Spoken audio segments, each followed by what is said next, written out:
بسم اللہ الرحمن الرحیم۔ شروع کرتا ہوں رب ذوالجلال کے نام سے جو دلوں کے رازوں کو خوب جانتا ہے۔ تمام دیکھنے اور سننے والے دوستوں اور بھائیوں کو السلام علیکم ورحمۃ اللہ وبرکاتہ۔ امید ہے کہ سب دوست احباب خیریت سے ہوں گے۔ آج کا موضوع شروع کرنے سے پہلے میں آپ سے ایک چھوٹی سی گزارش کروں گا کہ اگر آپ نے ابھی تک چینل کو سبسکرائب نہیں کیا ہے تو سب سے پہلے چینل کو سبسکرائب کر لیں۔ شکریہ۔ رات کو سب 9 ساڑھے 9 بجے تک سو جایا کرتے تھے۔ رات دیر تک جاگنے کو نحوست تصور کیا جاتا تھا۔ صبح اذان کی آواز کانوں میں گونجتی تھی اور اس کے بعد گھر یا ہمساؤں کے مرغے اذان دیا کرتے تھے۔ گھر میں درخت موجود ہوتا تھا اور صبح صبح چڑیوں کی آواز کانوں کو سنائی دیتی تھی۔ گھر کے مرد نماز پڑھنے چلے جاتے تھے اور یوں دن کا آغاز بہت جلدی ہو جاتا تھا۔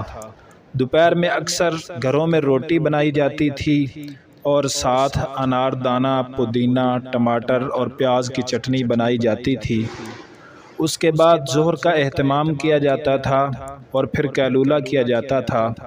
گھر میں دادا دادی کے وجود کو رحمت سمجھا جاتا تھا اور ان کا کہا ہوا حرف آخر ہوتا تھا۔ محلے داروں کے دکھ سکھ سانجھے ہوتے تھے اور کسی بارات یا فوتگی پہ اتحاد کا جذبہ دیکھنے کے قابل ہوتا تھا۔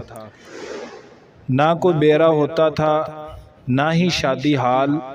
محلے کے تمام لوگ مل کر شادی کی ساری تیاریاں کرتے تھے اور فوتگی پہ ہمسائے بھی کئی دن تک چولہا نہیں جلاتے تھے۔ پھر دیواریں اونچی ہونا شروع ہوئیں، درخت ختم ہوئے، پرندے اڑ گئے، مرغ پولٹری فارمز میں چلے گئے اور دیواریں اتنی اونچی ہو گئیں کہ مسجد کے لاؤڈ سپیکر کی آواز بھی کم آنے لگی۔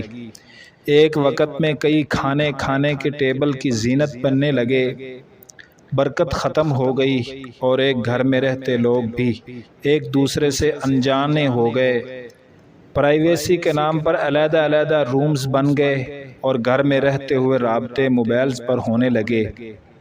شادی ہالز اور مارکیز میں ہونے لگیں اور محلے میں فوتگی پر منہ دکھانے کی رسم چل نکلی۔ 30 سال کے اس سفر میں ہم نے سب کچھ کھو دیا یا کچھ پایا نہیں۔ دوستو، اگر ویڈیو پسند آئی ہے تو اس کو لائک شیئر ضرور کریں۔ اگر چینل کو ابھی تک سبسکرائب نہیں کیا ہے تو چینل کو لازمی سبسکرائب کریں۔ شکریہ۔